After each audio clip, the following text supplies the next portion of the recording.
Good afternoon. I'm going to talk a little bit about how great discoveries are made, and then talk about one remarkable experiment that was initially thought to be a complete failure. It took decades before it was recognized as arguably the most important experiment ever done. First, some background. How does science work? One idea is that a scientific experiment always begins with a hypothesis. That is, you predict that if you take a particular action, it will cause some other particular thing to happen. If you do A, then you'll observe B. You might hypothesize that if you boil cabbage for an hour, it'll get all mushy and yucky. So you do the experiment, boil the guts out of it. Your hypothesis is verified. That's called British cooking. No. It's one model of science, but not the only one. Some science proceeds gradually until finally all the pieces fit together to make a great discovery. The understanding of DNA is an example. Nucleic acid was first identified in the 1860s by Friedrich Miescher, but it wasn't until 1953 that its role was more fully understood. Another example is the Higgs boson. The paper reporting its detection had more than 5,000 authors. And on this slide, you just see the authors whose names begin with A. 5,000 authors. But that's not how great scientific discoveries are usually made. They are usually a surprise. Alexander Fleming was culturing bacteria in a dish when he noticed that there was a region where a fungus had grown, and the fungus had killed the bacteria. Surprise! That was how penicillin was discovered. The Dutch physicist Kamerlingh Onnes discovered superconductivity in 1911, when he cooled mercury down to very, very low temperatures and saw that its electrical resistance completely vanished, went to zero. Surprise! He wasn't looking for its electrical resistance to vanish. Nobody would have dreamed that the superconductivity he saw was possible. He observed something weird and uncovered a whole new realm of knowledge. Now almost all MRI machines are built around superconductors.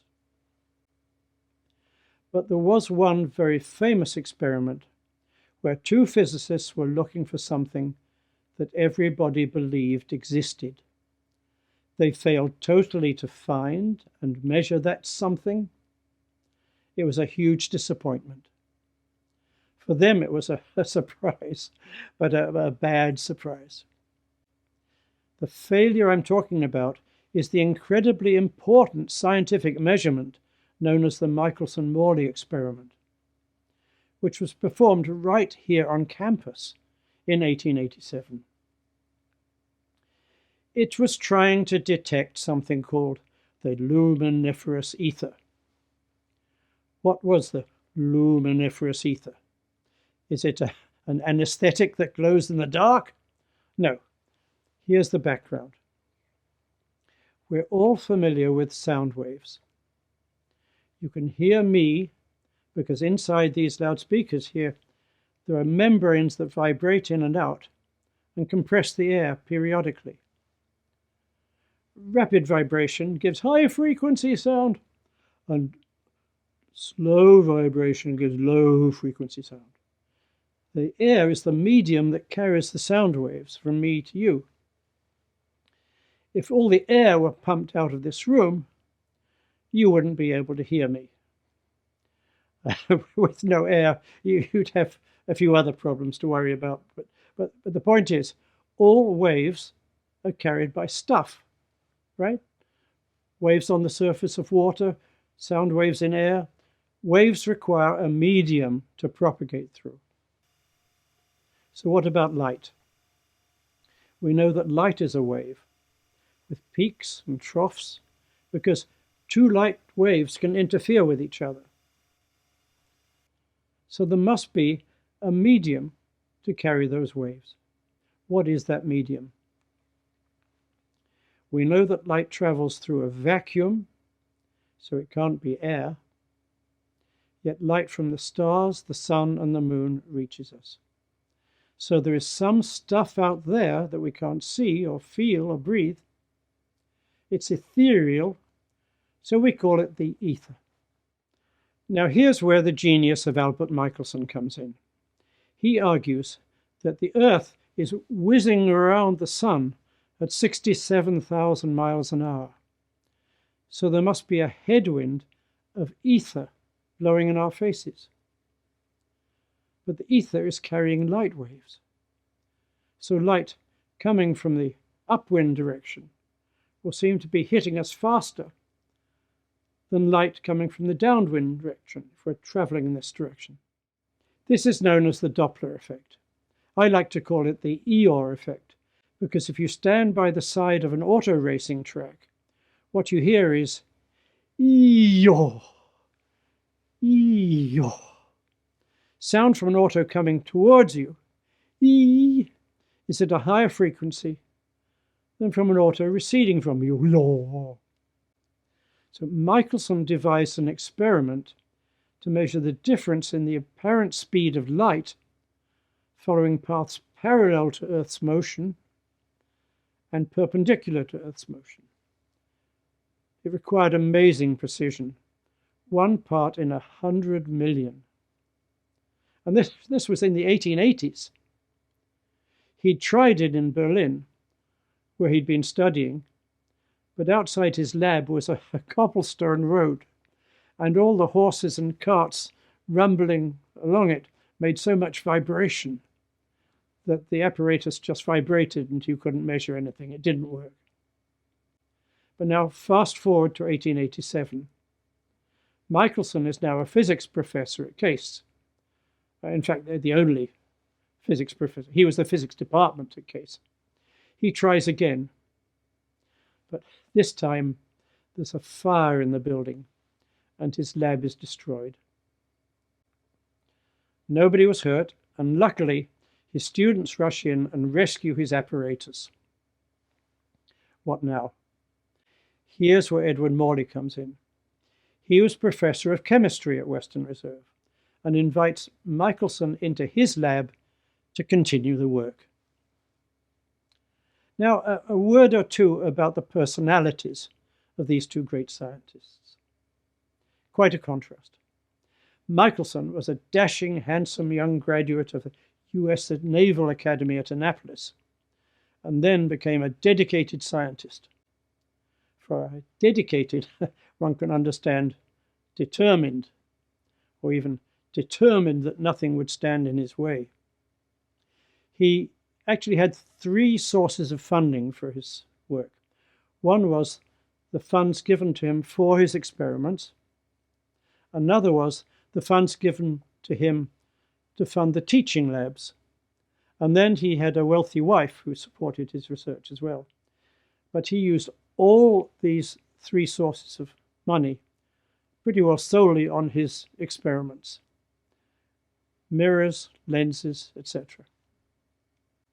Morley, on the other hand, was a very gentle individual and a former pastor in the Congregational Church, who taught religious studies as well as chemistry at Western Reserve.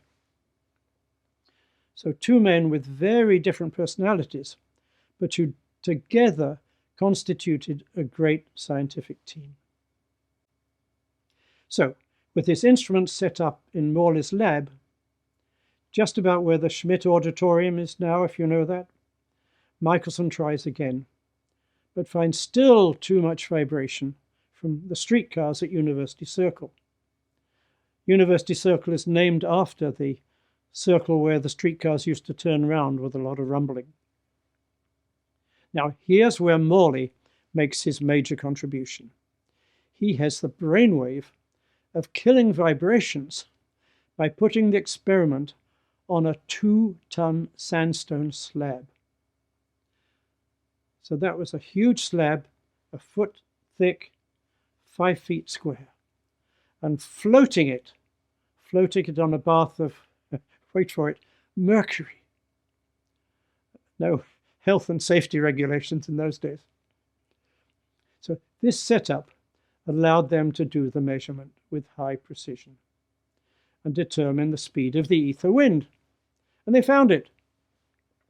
And it was 0. They found no speed. Surprise! Failure. Nobody understood how this could be. Not even Einstein. Mind you, Einstein was only 8 at the time, so he can be forgiven.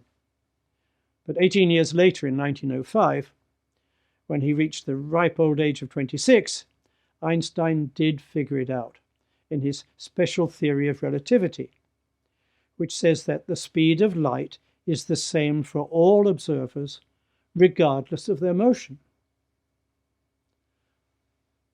All observers, regardless of their motion. Michelson was skeptical of Einstein's theory and continued for some years to hang on to his belief in the ether. But you'll be pleased to hear that his big failure didn't hurt his career. In 1908, he became the first American to win a Nobel Prize for Science, and that was for his measurements of the speed of light. So nothing to do with the Michelson-Morley experiment. Einstein, on the other hand, had to wait until 1922 to get his Nobel Prize. So the Michelson-Morley experiment was the most important experiment ever done, because if the result had been different, then our whole concept of space and time and the universe would have to be completely different. One cannot help wondering, what if Michelson had made the intellectual leap necessary to question the existence of the ether? His greatest work would never have been considered a failure. It would have been considered a success. Well, just as a coda to this talk, let me show you a message that is hidden in the names of Michelson and Morley that should have alerted them to the truth that there's no ether. You just have to write their names in a special way to get the message that there's no ether. Did you see it? Look again. There's no ether. Thanks to Doug Hofstetter for that ambrogram. And thank you for your attention.